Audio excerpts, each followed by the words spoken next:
بحبك أو مش قادر استغنى عنك.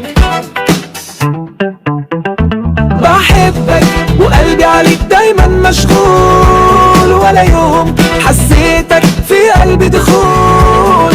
انت البداية وانت النهاية، وفي بعدك الدنيا ما تسواش تقول. وكل ما بعد شوية بروح برجع لك تاني واقول لك بوضوح اني من غيرك تايه مجروح، وانك في قلبي دايما روح. بحبك وقلبي عليك دايما مشغول، ولا يوم حسيتك في قلبي دخول. انت البداية وانت النهاية، وفي بعدك الدنيا ما تسواش تقول. بحبك في كل نظرة وكلمة، في لحظة سكون وفي عز الزحمة. وإن قالوا عنك إنك وهوام، هفضل أحبك وده مش تهمة. بحبك وقلبي عليك دايما مشغول،